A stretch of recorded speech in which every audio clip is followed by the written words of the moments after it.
आजुक दिन हमरा सबके स्टूडियो हमरा सबके आमंत्रणा के स्वीकार करैत ओरिक नेपाल के एकटा सशक्त महिला सशक्त प्रतिनिधि आयल छथिन। मेरो नाम सुलोचना खनाल।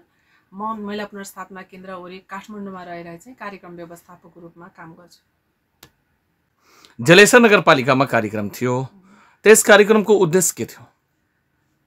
यो हामीले अब यो विपदको यो मनसुन सुरु भइरहेको छ, विपदका विभिन्न अवस्थाहरू मध्य प्रदेशमा पनि हामीले देखिरहेका छौँ। त्यो भएको भएर मध्य प्रदेशमा हुने विपद र विपदको न्यूनीकरणका लागि र विपद भइसकेपछि प्रतिकारका लागि सञ्चार योजनाहरू कसरी निर्माण गर्ने र विपदको अवस्थामा आवश्यक सेवा प्रवाहका लागि के सेवा प्रवाह हुन्छ पालिकाबाट र विभिन्न निकायहरूबाट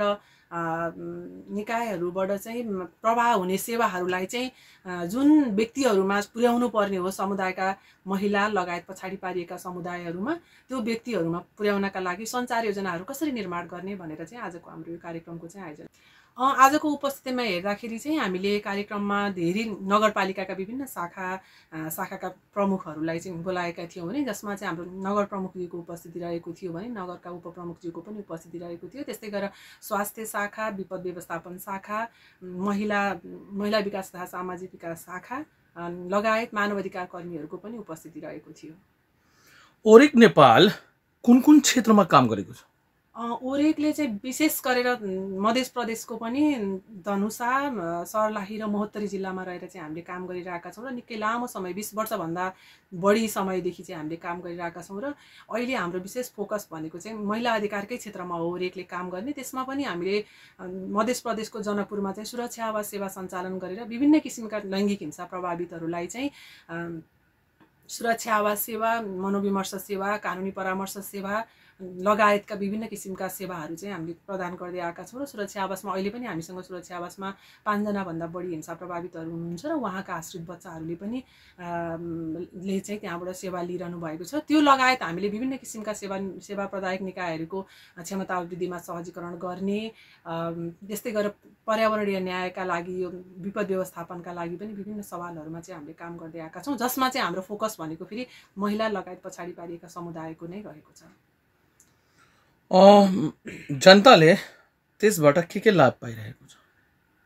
यस्तो छ, हामीले चाहिँ अब एउटा त हामीले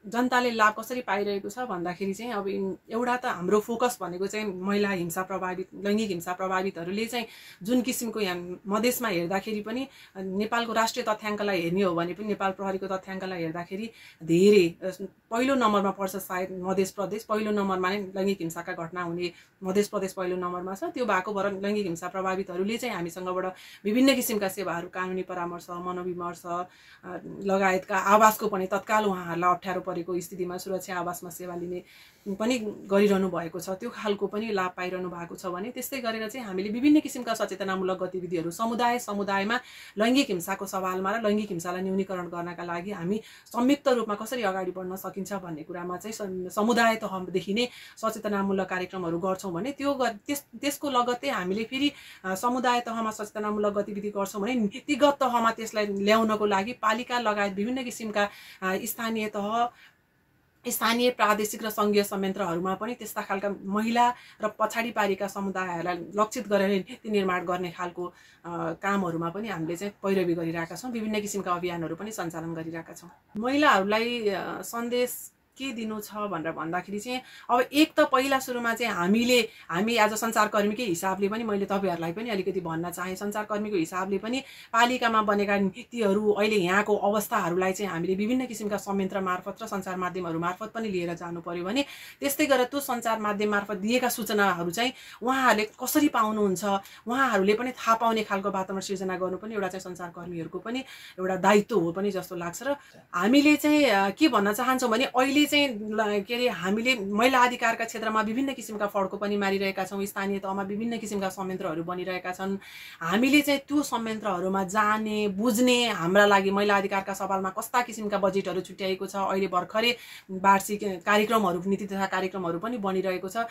त्यहाँ गएर चाहिँ हामीले हाम्रा लागि छुट्याएका बजेटहरू कहाँ खर्च भइरहेका छन् भन्ने कुराहरूमा पनि हामी आफै पनि अगाडि बढ्नुपर्छ र त्यसको लागि चाहिँ उहाँहरूसम्म सन्देश पुर्याउनका लागि चाहिँ सञ्चार माध्यमहरूको पनि एकदमै धेरै धेरै महत्त्वपूर्ण भूमिका हुन्छ जस्तो लाग्छ। हामी सबै आफूमा चाहिँ सचेत पनि हुनुपर्छ जस्तो लाग्छ। हामीले लैङ्गिक हिंसा सेवा प्रभावितहरूलाई सेवा प्रदान गरिरहँदाखेरि चाहिँ अहिले जति पनि कानुनी रूपमा जुन खालको संविधानले नै व्यवस्था गरेका कानुनहरू छ, लैङ्गिक हिंसा प्रभावितले चाहिँ यो कानुनी प्रक्रिया कानुनी सेवा प्राप्त गर्न सक्नुहुन्छ भन्ने तरिकाको छ। तर हाम्रो चाहिँ जघन्य अपराधका घटनामा पनि मेलमिलाप गराउने प्रवृत्तिहरू, कानुनको एकदमै धेरै कार्यान्वयनको अभावको कारणले गर्दाखेरि सेवा प्रदायक निकायहरू र अरू हाम्रो सामाजिक संरचनाका कारणले गर्दाखेरि चाहिँ जो हिंसा प्रभावित हुनुहुन्छ उहाँहरूलाई नै दोष लगाउने प्रवृत्तिका कारण पनि लैङ्गिक हिंसाका घटनाहरूमा चाहिँ कमी आउन सकेको छैन। र यसमा चाहिँ सबै व्यक्ति समुदाय तहबाट नै व्यक्ति मिलेर चाहिँ एउटा अभियान पनि सञ्चालन गर्नुपर्छ र सेवा प्रदायक निकायहरूले पनि आफू संवेदनशील भएर